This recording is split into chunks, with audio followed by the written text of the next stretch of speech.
আহি পৰিছে কেইবাটাও গুৰুত্বপূৰ্ণ খবৰ আৰু এনে ধৰণৰ খবৰসমূহ নিতৌ চাবৰ কাৰণে চেনেলটো সাবস্ক্ৰাইব কৰি ভিডিঅ'টোত এটা লাইক কৰি দিব। এই মুহূৰ্তত জনাই আছো এটা ব্ৰেকিং নিউজ। এনআৰচিক লৈ ডাঙৰ মন্তব্য কৰিছে মুখ্যমন্ত্ৰী হিমন্ত বিশ্ব শৰ্মাই। মুখ্যমন্ত্ৰী শৰ্মাই কৈছে গোটেই এনআৰচিখনেই টুপি চিষ্টেমত বনাইছে। প্ৰতীক হাজেলাক দোষাৰোপ হিমন্ত বিশ্ব শৰ্মাৰ। প্ৰতীক হাজেলাৰ বাবেই অসমত এনআৰচি শুদ্ধকৈ হোৱা নাই। এনআৰচিৰ কাৰেকশ্যন মই কৰিম বুলি মন্তব্য কৰিছে হিমন্ত বিশ্ব শৰ্মাই। পৰৱৰ্তী খবৰ, মিয়া মুছলমানক লৈ সৰব হিমন্ত বিশ্ব শৰ্মা। মুখ্যমন্ত্ৰী হিমন্ত বিশ্ব শৰ্মাই কৈছে মিয়াক মৰম কৰাত কোনো বাধা নাই। মই অৰুণোদয় আঁচনি দিছো, নিযুত মইনা আঁচনি দিছো মিয়া মুছলমানক, কিন্তু তেওঁলোকক ভাল ৰাস্তা দেখুৱাটো আমাৰেই দায়িত্ব। ফৰেষ্ট ভূমিত সোমাব নালাগে মিয়া মুছলমানে, ভিজিআৰত সোমাব নালাগে মিয়া মুছলমানে, শিলচৰৰ পৰা লখিমপুৰত যোৱাৰ দৰকাৰ নাই মিয়া মুছলমানৰ, কাৰণ অসমীয়া মানুহ কতো নাযায়। উচ্ছেদে আমাক ভাল কথা শিকাইছে বুলি মন্তব্য কৰিছে হিমন্ত বিশ্ব শৰ্মাই। আৰু হিমন্ত বিশ্ব শৰ্মা যেতিয়ালৈকে মুখ্যমন্ত্ৰী হৈ আছে তেতিয়ালৈকে ফৰেষ্ট ভূমিত ভিজিআৰত মিয়া মুছলমান থাকিব নোৱাৰিব বুলি মন্তব্য কৰিছে। আন এটা খবৰ, মিয়া মুছলমানৰ পাছত এতিয়া গৰীয়া মুছলমানক উচ্ছেদ কৰা আৰম্ভ কৰিছে চৰকাৰে। হিমন্ত বিশ্ব শৰ্মাৰ চৰকাৰে কৈছিল আমি গৰীয়া মুছলমানক উচ্ছেদ নকৰো। ঘৰ ভাঙি দিলে ল'ৰা ছোৱালী লৈ আমি ক'ত যাম, ল'ৰা ছোৱালীক ক'ত পঢ়োৱাম। উচ্ছেদৰ বিৰুদ্ধে গৰীয়া মহিলাৰ গৰীয়া মুছলমানক কিয় উচ্ছেদ কৰিছে চৰকাৰখনে? আমিতো মিয়া মুছলমান নহয়, আমি অসমৰ খিলঞ্জীয়া, গতিকে আমাক কিয় উচ্ছেদ কৰা হৈছে?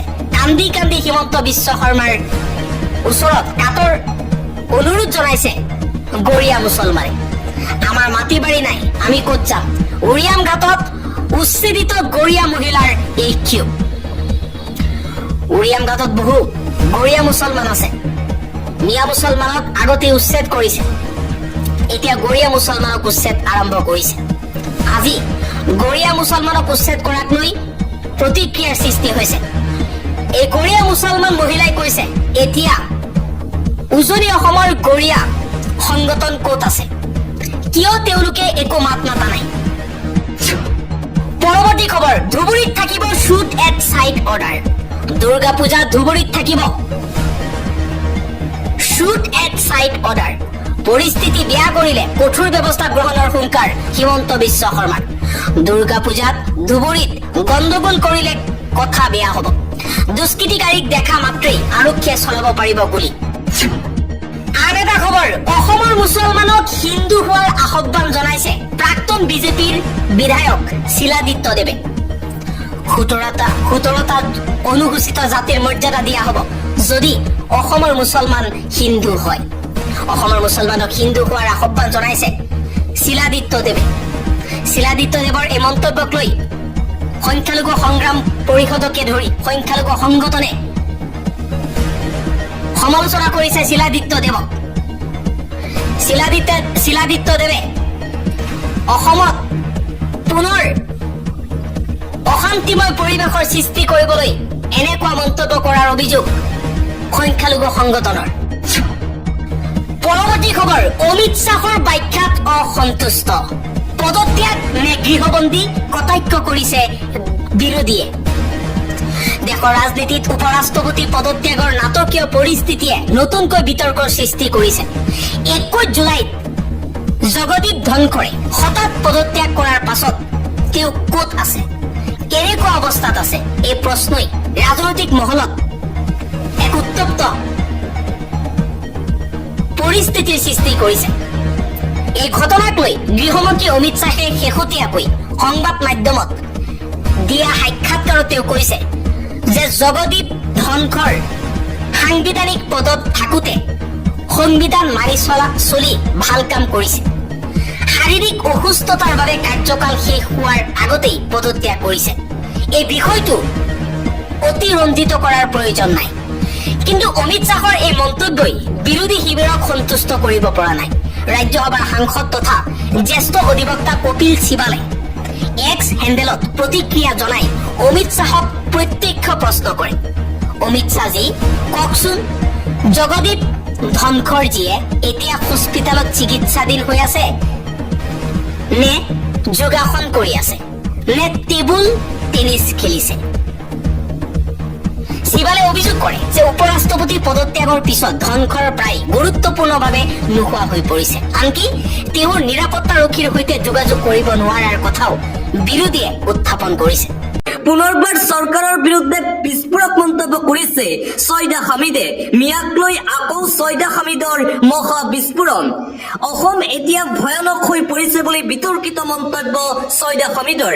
আগতে মিয়া বুলি কওঁতে সন্মান আছিল, কিন্তু সেই সন্মান এতিয়া নাই।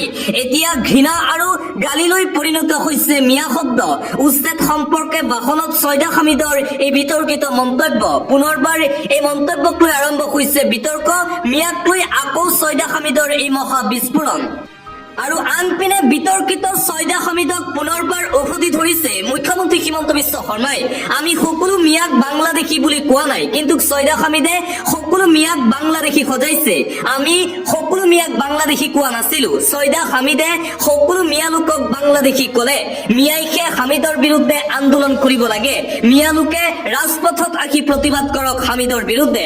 অসমৰ মিয়াই কয় আমি বাংলাদেশী নহয়, হামিদ আহি সকলোকে বাংলাদেশী সজালে। গতিকে মিয়া লোকে এতিয়া ছয়দা হামিদৰ বিৰুদ্ধে প্ৰতিবাদ কৰিব লাগে। হামিদক অকল বিজেপিয়ে বিৰোধিতা কৰিব নালাগে। ছয়দা হামিদক মাতি অনা অজিত কুমাৰ ভূঞাই এতিয়াও ক্ষমা খোজা নাই। হামিদক লৈ পুনৰবাৰ এই বিস্ফোৰণ ৰাজ্যৰ মুখ্যমন্ত্ৰী ডক্টৰ হিমন্ত বিশ্ব শৰ্মাৰ। লুৰিণজ্যোতি গগৈ, অজিত ভূঞা, শিৰিন গোহাঁই বিপদজনক। এওঁলোকৰ ঘোঁৰাত উঠিলেই এক্সিডেণ্ট হ'ব বুলি মন্তব্য মুখ্যমন্ত্ৰী শৰ্মাৰ। আৰু লগতে মিয়াক লৈও বিশেষ মন্তব্য কৰিছে মুখ্যমন্ত্ৰী হিমন্ত বিশ্ব শৰ্মাই। মিয়াক মৰম কৰাত কোনো ধৰণৰ বাধা নাই বুলি মন্তব্য মুখ্যমন্ত্ৰী শৰ্মাৰ।